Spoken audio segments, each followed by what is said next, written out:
Welcome to the Train Like a King podcast, dedicated to all things paddling, designed to help paddlers of all levels get motivated to get out on the water. Tune in, grab your paddle, and let's train like a king. Kia ora, guys, and welcome back to another Train Like a King podcast episode. I think I'm going to title this episode The Infamous Aito. I always say that Tahiti was a big influence on my paddling, especially in terms of performance, because Te Aito was a big part of my early development.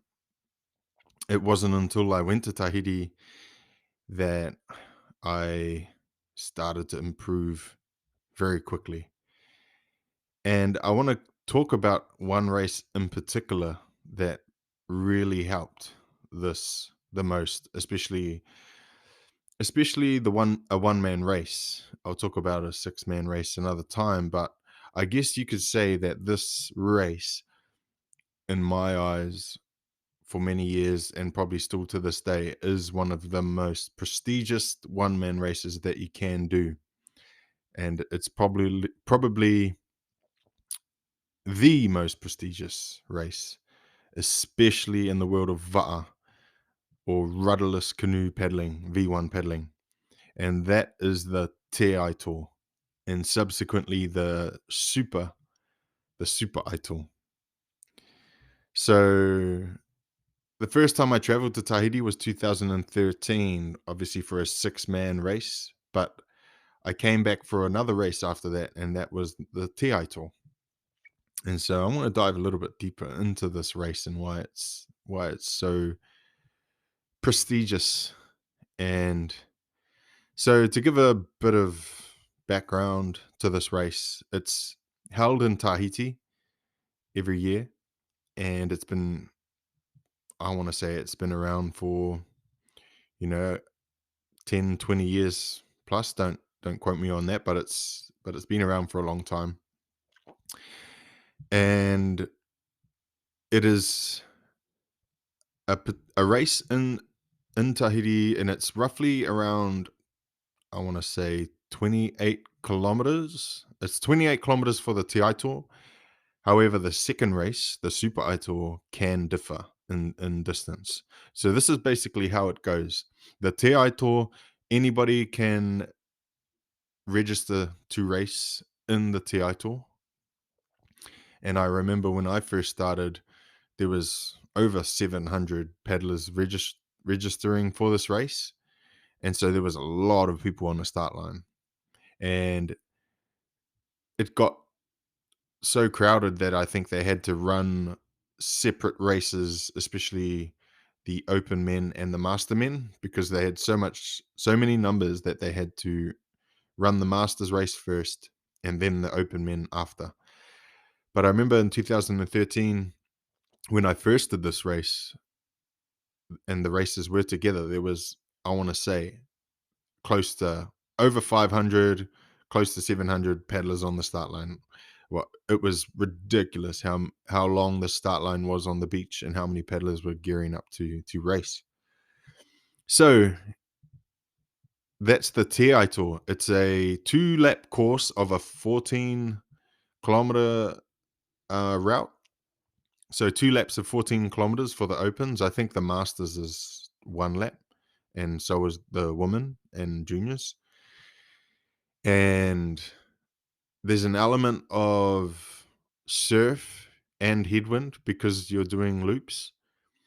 And I want to say it's held in one of the best places for surf. There probably are better places, but relatively the ratio between downwind surf and then coming up the inside of the lagoon and sometimes being sheltered is pretty good. You can get really good surf down that comes a little bit from your right shoulder, which is the good side. You don't want it coming from the left. You get that when you go to the other side of the island, Mataya and places like that.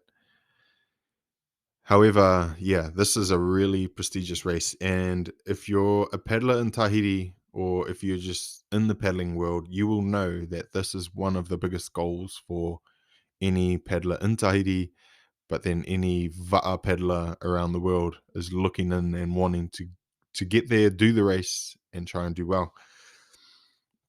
Now,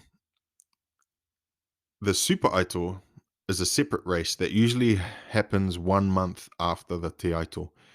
And the Super Aito is basically the best of the best because if you arrive basically in the top 100 paddlers in the Te Aito, you get qualification for the Super Aito, which is one about normally about a month later. And so it's a reduced amount of paddlers on the start line, which is good in many ways because it's not so hectic. You're less likely to bump into each other, although trust me, this still happens in the Super Idol. uh but it's just as prestigious as the Te Aito.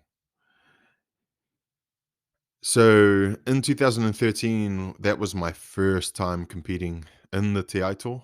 I was a, a fit like pretty new to the open ocean paddling scene. I'd paddled Va'a for a long time, but it was my first time in a proper race like this. And I believe my first year I placed 127th. So I didn't quite make the top 100 straight away. However, Charlie Maitere, who is the organizer of the Te Aito, has been since the start, I believe. He invited me back because he said that there was a large majority of paddlers who were actually masters and junior division within that 127th, and they only allowed the first 5 of the masters and the first 5 of the juniors to do the Super Aito. Therefore, he told me that technically I made the top 100 when you remove the rest of the masters. And so I was super stoked. I was super stoked on that. I believe the Te Aito course was in Papeete, 28 kilometers, but the Super Aito that year was 2 legs. So the first leg was on the island of Tahiti, and it was 10-kilometer loop of the dig, which is kind of it's where Shell Petroleum are set up. It's like a man-made little island with a big concrete wall that all the paddlers paddle around. That was the first race, and you're kind of crowned king of the dig if you won that. And then the second race was from the island of Morea. So that was more like 30 plus kilometers. And that was probably up until that point was one of the hardest races I have done. And I believe I overall in my first Super Aito, I must have placed in the 60s to 70s. And yeah, I was still pretty stoked. I was, so I was moving from 127th to 60th. Then I came back the next year, and I believe the best result I had was in the 30s. I think maybe 35 in the Super Aito. So that was 2014. And then the 2015, like I said, that was kind of a breakthrough year for me because that's the first year I joined Paddling Connection. That was when I made top 10. And instead of doing 2 legs in 2015, I believe it was just one big leg. And I think it was 42 kilometers, I want to say.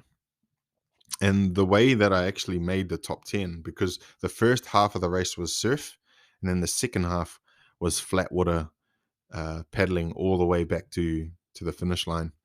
And I didn't have a good surf leg, and I was really far behind. But at the time, I did a majority of my training on a flat river in the Waikato. So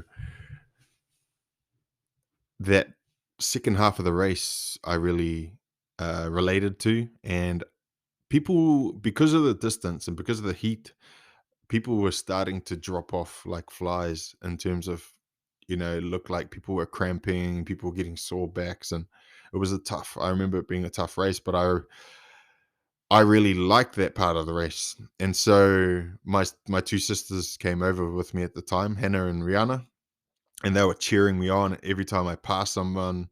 And yeah, I managed to get it right up into 10th place, which I didn't find out until prize giving that I actually placed 10th. And it was cool because they brought the top 10 up onto the podium, and that was epic. I believe 2016 wasn't the greatest year. I might have placed 17th in in in the Super Aito. That was my best result that year. 2017 was another good year. And the reason it was a good year for me was because it was held in Mataya, which is on the other side of the island, where it can be either flat or it can be really big, but from your left shoulder, which is difficult in the Va'a because it's armor side. Now, it was too big to go out the pass, so the race remained in the lagoon, and I think we covered about 40 kilometers in the lagoon in two legs. First was 10 Ks and the second one was 30. And again, I was in kind of flat water that I favored, and I actually led for a majority of those two races. Probably not the smartest decision to lead a race, and the reason why is because if you lead, that means that you're putting in a lot of effort. And if there's guys that are just behind you riding your wake, then you're kind of you're giving them speed, really. But at the time, I didn't care because I didn't really have that knowledge and skill for race strategy. I felt in my mind the only way that I was going to do good is if I just raced my own race and I just went out and I said, no matter what, I'll give it my best effort. And I still to this day believe that there was no better race strategy for me because at the time it's easier for me to go out hard and try and maintain the front position as opposed to starting slow and then getting back up to that spot later on. That just what I just didn't have the skill for that. So at the time it was a good strategy. Everyone said, "Oh, you went too hard," but I still placed what did I finish? Sixth or seventh overall. I think I finished fifth in one of the legs. So it was a good strategy in my mind, and yeah, I wouldn't change it. Um, and 2018, maybe 15th was the best. 2019, around that.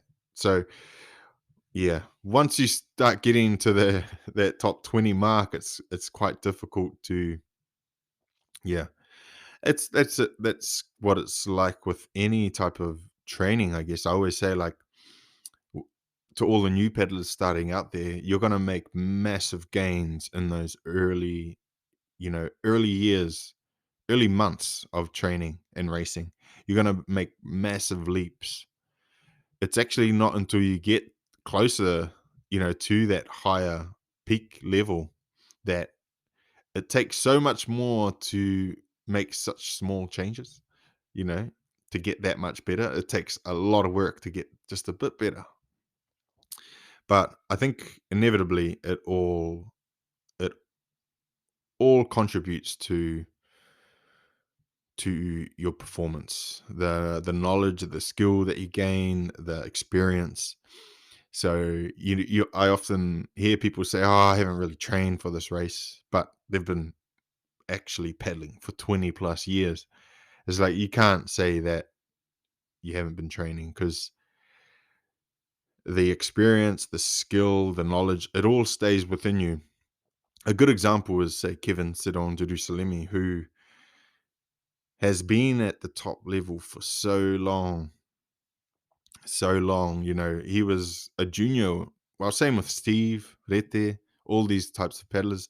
They've been at the top of the top of the level for so long, but they're not doing, I would say they're not doing nearly as much as what they used to, say with Shell Va'a or EDT Va'a in their prime.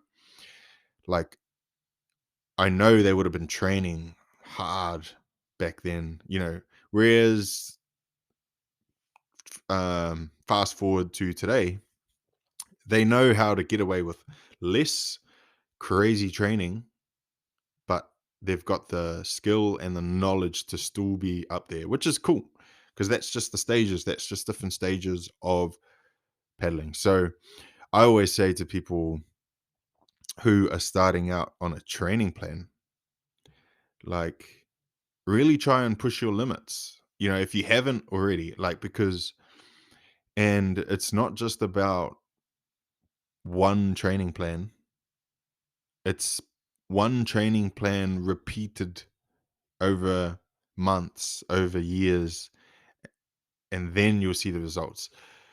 The time on the water is the most crucial part, the learning on the water that takes place, the skill. So, you know, if you are starting out, don't be afraid to push those limits because those top champions they once did. So I wouldn't necessarily just focus on what he's doing now because everyone inevitably gets to a point where quality over quantity, I don't have to do that much. Oh, I do interval work now rather than doing long pedals. Uh, However, look at their training history as well, because there's stages to a peddler's life. So anyway, I got a little bit off topic there. Um, bringing it back to the Te Aito, the Te Aito is happening this year in June, and then the Super Aito is a few weeks later in June. So there's a bit of a change that's happened, but it's exciting to see those changes and to see it happening again. So I'll finish with this. What makes the Tahitians so great? So the thing that makes the Tahitians so great is basically they live and breathe paddling. They start paddling like semi-professional paddlers from an early age, and they spend they spend a lot of time on the water, developing skill in the ocean, in the surf, and then they have a lot of, I would say, a lot of philosophy around the sport or any sport. There's the thing with Tahiti is that you know they do simple things really well. Paddling's one of them, but another example is, say, riding a bike. You don't just see young Tahitians riding a bike normally. That almost all of them know how to do a wheelie down the road or doing tricks, and or another example would be flying kites. Like they take something simple and they turn it into a masterpiece, and that's what va'a is. And they can't always explain it on scientific terms, but their subjective feeling towards outrigger is the thing that makes them great. So like they always talk about feeling, and it's like, what is, hey, you just have to have feeling, you just have to have good feeling. And I'm like, what does that mean? It can mean so much, but at the end of the day, it's like your connection with the water, your connection with your energy levels during a race, your control over those energy levels. They find what's like optimal, and they don't need a GPS to tell them that they're in like a green zone and they're going fast and they're winning the race. Okay, stay here. No need to go crazy and push, push, push. It's little things like that. Technique, you know, they're masters of the finer details that aren't necessarily quantitative. They're like qualitative things. And I think that's what makes them so great. They do simple things really well. And one of the simplest things is time on the water. Time on the water. Don't have to get too complicated as long as you're getting on the water. Get out there, race your friends, develop the feeling. Always go out there with the goal of learning something and have fun. That's the main thing. Have fun. So I'll finish this episode there. In a future episode, I'd like to talk about the Hawaii Nui, more of a team race. And stay tuned for another episode on the Train Like a King podcast. But don't forget to listen to the outro. Kia ora. Thank you for listening to another episode on the Train Like a King podcast. Check out trainlikeaking.com for training plans, merchandise, and coaching opportunities. If you haven't already, give us a follow so you don't miss another episode. Catch you on the next one.